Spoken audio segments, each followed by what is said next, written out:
मेरे ख्याल से मिला-जुला रहा, अच्छा मतलब कि अच्छा भी कह सकते हैं, बहुत अच्छा एक अनुभव था टीमों स्पेशली लड़कों के साथ। फिर उसके बाद थोड़ा-सा डिसहार्टेंड हुए जब कॉमनवेल्थ का फाइनल एक बड़े मार्जिन से हारे और एशियन गेम में फाइनल नहीं खेलना। ये 2 चीज़ों को छोड़ दिया जाए तो बाकी जो पीछे 26 महीने का अंतराल था टीम के साथ, मेरे ख्याल से वो एक बहुत अच्छा अनुभव था और बहुत कुछ सीखने को मिला लड़कों से भी और एक अच्छा मिला-जुला रिजल्ट रहा। तो मैं मान सकता हूँ कि टीम की इम्प्रूवमेंट से थोड़ी सेटिस्फेक्शन हुई कहीं ना कहीं।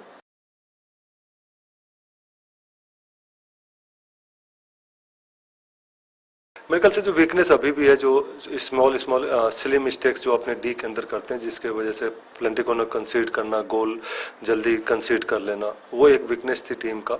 लेकिन स्ट्रेंथ में मान सकता हूँ कि टीम का जो रोटेशन ऑफ द बॉल था, एक फास्ट अटैक था जो टीम का अपोनेंट्स के ऊपर, ये बहुत एक अच्छा। और सेम मैं बहुत सेटिस्फाई हूँ एक संदीप के प्लेंटी कॉर्नर कन्वर्जन बारिंग वर्ल्ड कप को देख के, तो बहुत अच्छा रहा मेरा एक्सपीरियंस।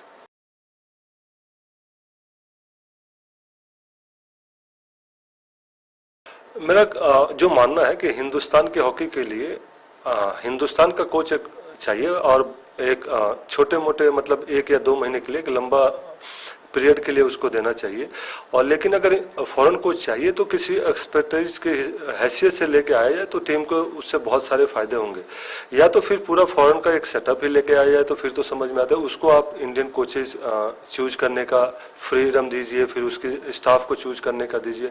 अगर वो फ्रीडम आप नहीं देते तो फिर इंडियन कोच पे स्टिक होना चाहिए, क्योंकि एक सबसे बड़ी जो प्रॉब्लम जो मैंने एक फेस किया वो एक कम्युनिकेशन भी। हमारे काफ़ी लड़कों को इंग्लिश समझने में और बहुत सारी प्रॉब्लम आती हैं और वो एक थ्रू इंडियन कोचेस के साथ कन्वर्ट किया जाता है, तो कहीं ना कहीं एक जो लिंक है कम्युनिकेशन टूटता है, अंडरस्टैंडिंग टूटती है और जिसका प्रॉब्लम आता है। तो मेरे अब ये मानना है कि हिंदुस्तान का कोच, हिंदुस्तान की टीम के लिए हिंदुस्तान का कोच एंड अगर गवर्नमेंट ऑफ इंडिया और जो भी फेडरेशन है अगर वो चाहती है, चाहे हॉकी इंडिया चाहे साई, तो मेरे ख्याल से एक्सपर्टीज के हैसियत से हम ला सकते हैं और उसी में टीम का भलाई है और टीम एक अच्छा प्रदर्शन कर सकती है।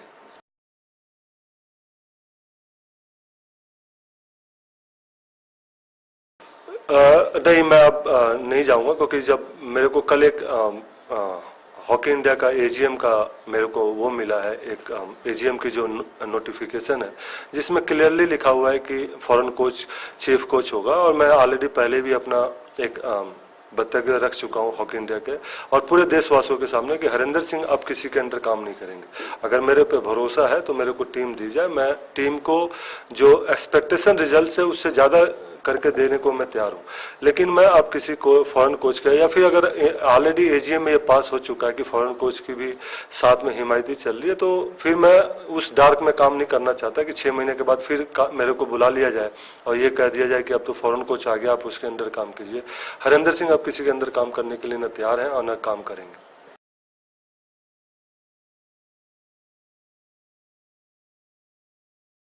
नहीं, ये तो अब जो कमेटी बैठी है वो डिसाइड करे कि किस एंगल से वो कोच ढूंढना चाहते हैं। वो कोच ढूंढना चाहते हैं कि एक विसल और एक स्टॉप वॉच ग्राउंड में आए, जेब में हाथ रख के आके कोचिंग करना चाहते हैं, या इस टीम को साइंटिफिक वे से ऊपर लेके जाना चाहते हैं। उनके बॉल में कोट है, वो मेरे ख्याल से इस पे ज़्यादा वो बोलेंगे। लेकिन मेरे हिसाब से ये डिफेंडर वगैरह नहीं, अगर डिफेंडर चाहिए फिर एक गोलकीपर कोच चाहिए, एक मिडफील्ड कोच चाहिए, एक फॉरवर्ड कोच चाहिए, तो कोचों की भरमार हो जाएगी। एक कोच वो होना चाहिए जो मॉडर्न हॉकी को समझे, मॉडर्न टेक्निक को समझे, मॉडर्न गैजेट्स को यूज करके टीम की जो फिटनेस है, टीम की जो टैक्टिकल चीज़ है, टेक्निकल चीज़ है, उसमें इंप्रूव कराए। वो बहुत ज़्यादा इंपॉर्टेंट है, न कि एक डिफेंडर टीम का कोच होना चाहिए। अगर ये सोच है किसी की तो मेरे ख्याल से बहुत गलत है और वो टीम को कोच चूज करने में कहीं ना कहीं फिर इस बार वो धोखा खाएंगे और उसमें फिर टीम का ही नुकसान होगा।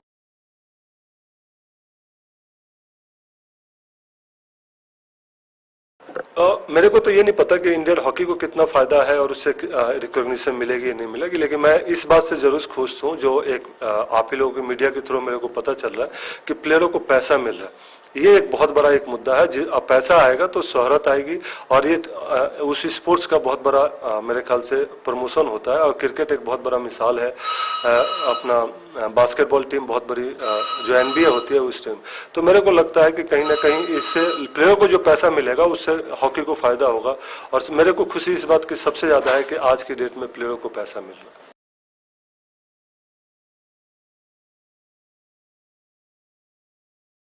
नहीं, मैं हॉकी को सेवा करूंगा। हॉकी की कोई भी मेरे से कोचिंग कराएगा, अगर आज की डेट में कोई मेरे से अगर कोई क्लब जो कि अनरिकॉग्नाइज है वो भी लेके आके कहते हैं कि मेरे को हॉकी से कुछ सीखना है, क्योंकि हॉकी को मैं वापस देना चाहता हूं। जो मेरी कोचिंग का 12-13 साल का एक्सपीरियंस है वो अनयूटिलाइज हो जाएगा तो मेरे लिए बहुत शर्म की बात है। तो मैं हर जगह जाना चाहूंगा, लेकिन ये जरूर है कि इस वर्ल्ड हॉकी का जो सीरीज है उसको मैं देखूंगा कि कौन लोग चला रहे हैं, उनका नियत क्या है, हॉकी को कितना ऊपर लेके जाना चाहते हैं। मैं 1-to-1 बात करूंगा। अगर ऐसा कुछ है तो फिलहाल ऐसा मेरे को नहीं लगता कि किसी की उसमें मैं नज़र में आया हूं।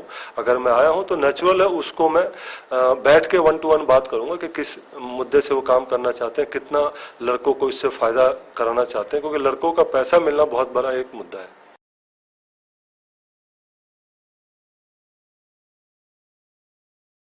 मेरे को तो ये पता है कि ये लड़के सभी ए ग्रेड में आते हैं, लेकिन अगर किसी कोई पूछेगा तो आज सरदार सिंह वर्ल्ड का one of the best player है, वो मेरे ख्याल से सबसे हाईएस्ट रेटिंग में होना चाहिए। अगर वर्ल्ड में जिमी डेयर को अगर 45 लाख मिलता है तो मैं मानूंगा अगर फिर सरदार सिंह को 47 लाख रुपए मिलना चाहिए, कि वो आज की डेट में मेरे ख्याल से वर्ल्ड हॉकी में one of the finest player है, जो अनडिस्प्यूटेड किसी भी उसमें। और मेरे को बहुत दुख है कि एशियन हॉकी स्टार में उसका नाम नहीं है। मेरे ख्याल से ये बहुत बड़ा क्वेश्चन मार्क है जो लोग सिलेक्शन कमेटी में थे, और उन पे मैं क्वेश्चन करना चाहता हूँ कि वो किस नजरिए से हॉकी को देखते हैं जो जिसमें सरदार सिंह का नाम नहीं है।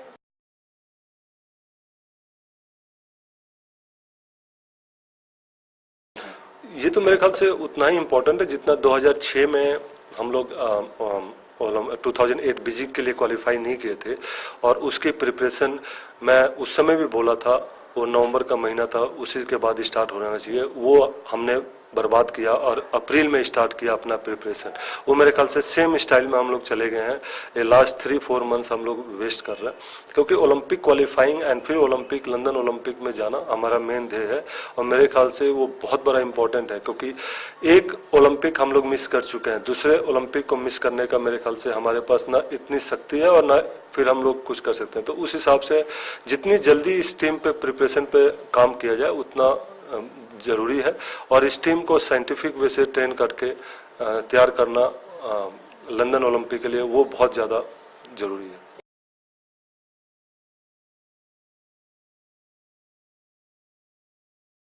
फर्स्ट ऑफ ऑल कि इस टीम को अब हमें ये बी ग्रेड की टीमों से खेलना बंद कर देना चाहिए। हमें मैक्सिमम अपने कंट्री में टूर्नामेंट्स एवरी 3 मंथ्स में ऑर्गेनाइज करना चाहिए, जहां पे टॉप 6 टीम्स आके खेलें, जिससे कि हमारे पब्लिक के सामने पता चले कि कौन कौन सा प्लेयर मेंटली फिजिकली तैयार है बिग चैलेंज लेने के लिए। और अपने कंट्री में specially Australia, Holland, Germany, Spain और इंग्लैंड को बुला के खिलाना चाहिए। और हमें अगर ट्रेनिंग करने जाना है तो हमें सिर्फ एक बेस बनाना चाहिए ऑस्ट्रेलिया के अंदर, जहाँ पे हम उस सिर्फ ऑस्ट्रेलिया से ज़्यादा मैक्सिमम मैचेस खेलें। बेशक हम 15-15 दिन जाए, वहाँ के डेवलपमेंट टीम से, वहाँ के क्लब के स्ट्रक्चर से खेलें, लेकिन हमें ऑस्ट्रेलिया से मैक्सिमम मैच खेलना चाहिए। और एक कैलेंडर में कम से कम 45-48 मैच या 40-48 मैच हमें खेलना की बहुत ज़रूरत है, जिसकी वजह से हम एक टीम को ट्यूनिंग कर लें। हमारे पास पूल ऑफ प्लेयर्स हो जाएंगे 24 का, कि लास्ट मोमेंट में कोई इंजरी होती है, कुछ भी होती है, तो वो जो एक बिग इवेंट्स है क्वालिफाइंग का वो ले लें, क्योंकि एक अच्छी चीज़ ये है कि वो क्वालिफाइंग हमारे कंट्री में है।